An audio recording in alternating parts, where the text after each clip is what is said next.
வணக்கங்க. நான் உங்க கதை பாட்காஸ்ட் கவிதா பேசுறேன்.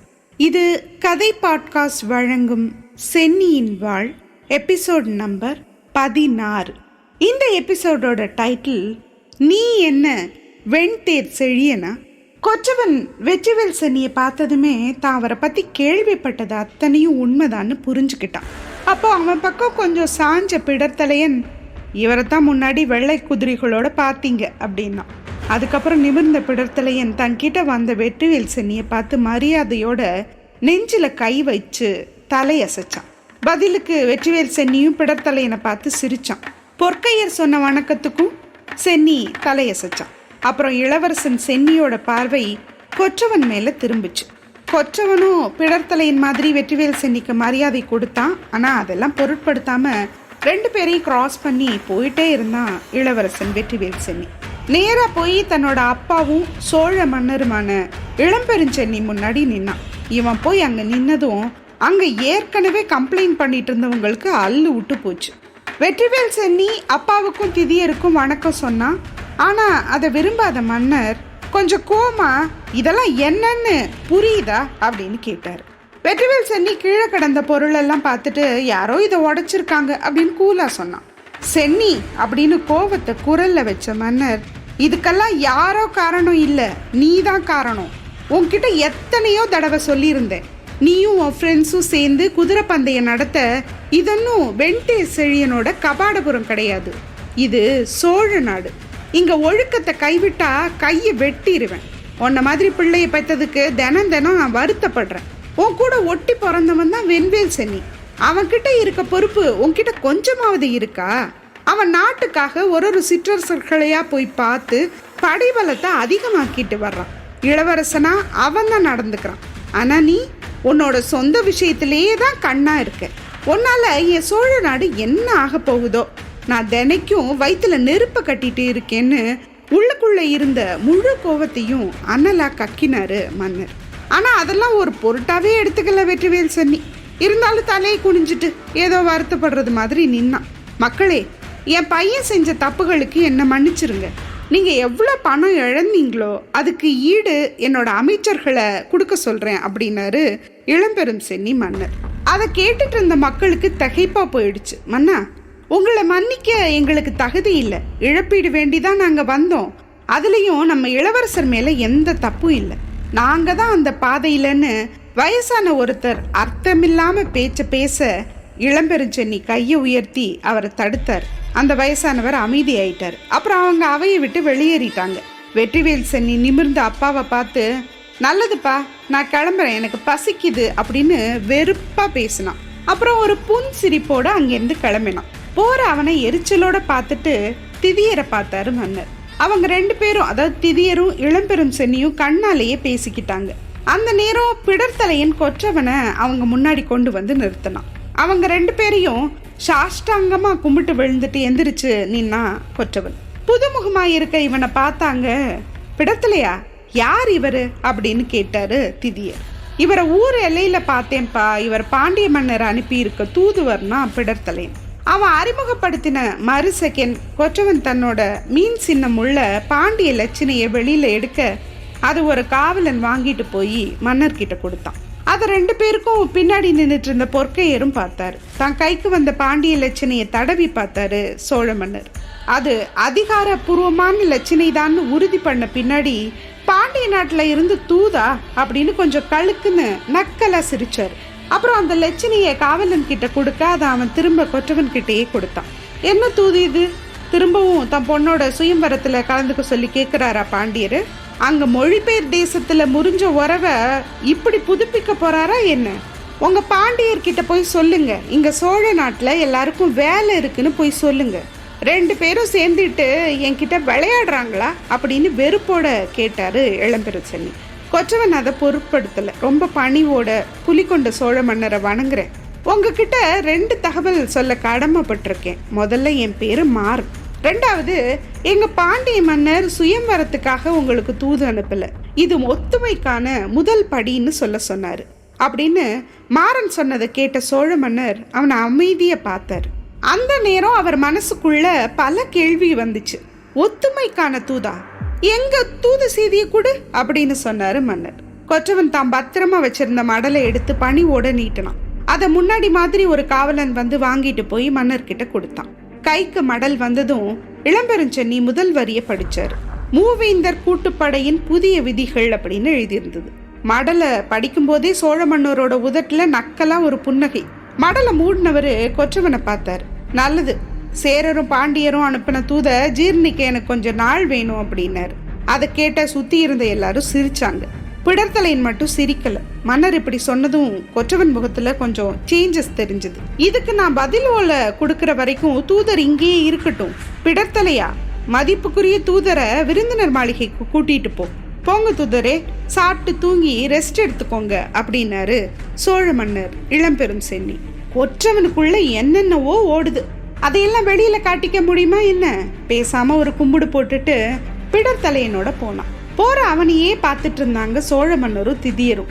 இளம்பெரும் சென்னி மன்னர் வெற்றிவேல் சென்னிய திட்டும் போது, இதொன்னும் வெண்தீர் செழியனோட கபாடபுரம் இல்ல, இது சோழ நாடு அப்படின்னு குறிப்பிட்டாரு இல்லையா? அந்த வெண்தீர் செழியன்றவன் யாருன்னு நாம கொஞ்சம் பார்த்துடலாம். முதல் ஊழி காலம், அதாவது முதல்ல சுனாமி வந்தப்போ குமரி கண்டத்துல குமரி ஆத்தங்கரையில இருந்த தென்மதுரை சங்கமும் பாண்டியர் நகரமும் 1000 வருஷம் சிறப்பா ஆட்சி நடந்துச்சு இல்லையா? அதுக்கப்புறம் கடல் கொண்ட பின்னாடி அழிஞ்சதும் பொருணையாறு கடலோட கலக்கிற முகத்வாரமான இடம் கபாடபுரத்துல புது நகரை உண்டு பண்ணி அங்க ஆள ஆரம்பிச்சாங்க வழுதி மன்னர்கள், பாண்டிய மன்னர்கள். அதுக்கப்புறம் சுனாமியால கபாடபுரமும் அழிஞ்சிருச்சு. அதை பத்தி நாம ஒரு கவிதை கூட சில எபிசோட் முன்னாடி பார்த்தோம் இல்லையா? அந்த கபாடபுரத்தை ஆண்ட ஒரு பாண்டிய மன்னன் தான் வெண்தேர் செழியன். பாண்டியர்களோட தேர்ப்படை இவன் காலத்துல அற்புதமா வளர்ந்துச்சான். இவன் தேர் எப்படி இருக்குமா, சும்மா வெண்முத்துக்கள் பதிச்சு ஒளி வீசுற பிரகாசமான ரதங்கள்ல வெள்ளை மின்னல்கள் மாதிரி இருக்க குதிரைகளை பூட்டி இவன் தேர் அமைச்சிருந்தானா. அதனாலதான் இவனுக்கு பேரே வெண்தேர் செழியன்னு புலவர்கள் சிறப்பு பெயர் கொடுத்திருக்காங்க. இவன் அமைச்ச இடைத்தமிழ் சங்கத்துல 59 தமிழ் பெரும் புலவர்கள் இருந்து கவி பாடி இருக்காங்க. வெண்தேர் செழியன் அழகான பொருணை நதி நகரத்தை தழுவி அப்புறம் வந்து கடல்ல கலக்கிற இடத்துல முகத்வாரத்துல ரொம்ப பொலிவோட கபாடபுரத்தை உருவாக்கி இருந்தானா. என்ன ரசனையோட வாழ்ந்திருக்காங்கல்ல நம்ம முன்னோர்கள். சரி, நம்ம கதைக்கு வருவோம். விருந்தினர் மாளிகையை பார்த்து நடக்கிற பிடர்த்தலையனும் கொற்றவனும் எதுவுமே பேசிக்கல. ஏன்னா சோழ மன்னர் பாண்டிய தூத கொஞ்சம் கிண்டல் பண்ணது 2 பேருக்குள்ளேயும் அசௌகரியத்தை உண்டு பண்ணியிருந்தது. எதுக்காக இவ்வளோ கஷ்டப்பட்டு ஆள்மாறாட்டம் பண்ணோமோ அதெல்லாம் வேஸ்டா போயிடும் போலையேன்னு கொற்றவனுக்கு தோணுச்சு. எப்படியோ வந்த வேலை அவ்வளோ சீக்கிரம் முடியாது அப்படின்னு மட்டும் அவனுக்கு புரிஞ்சுது.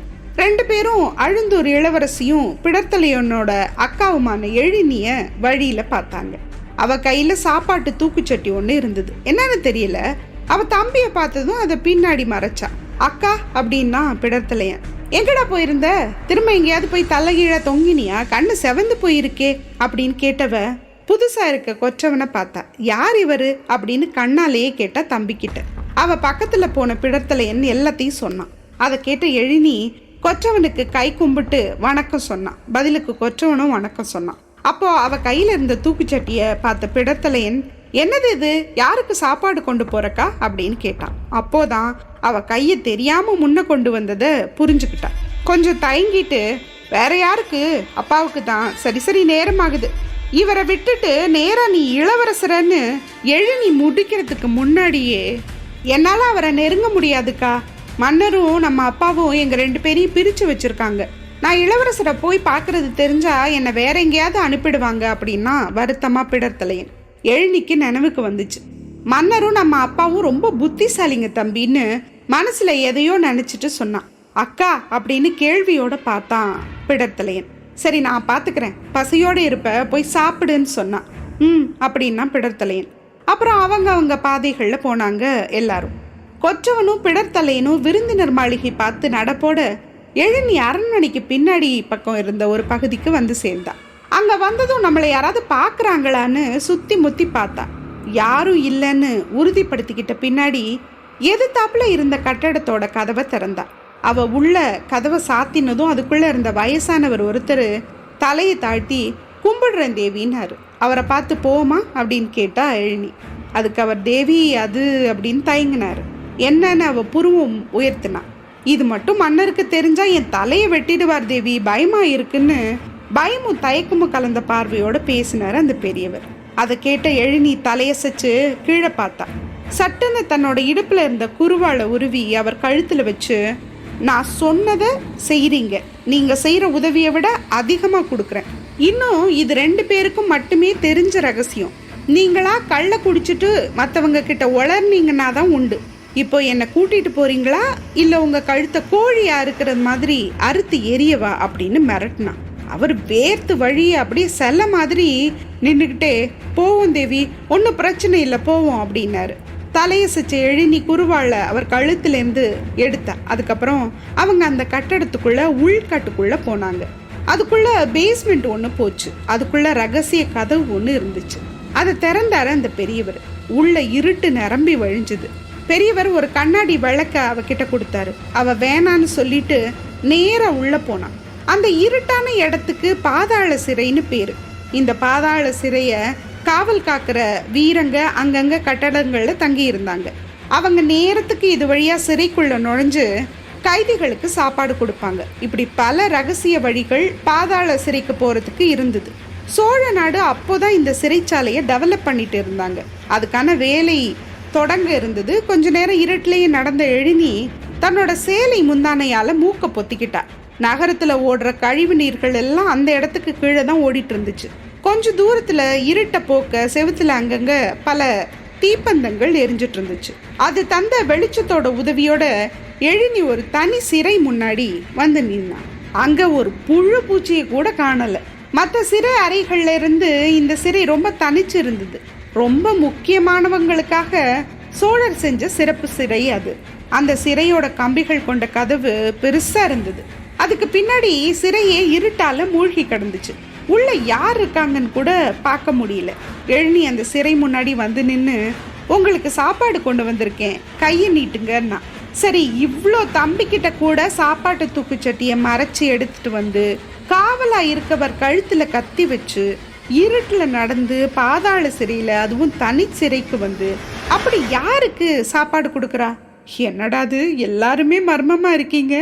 சரி, என்ன நடக்குதுன்னு அடுத்த எபிசோடில் பார்க்கலாம். அது வரைக்கும் நன்றி, வணக்கம்.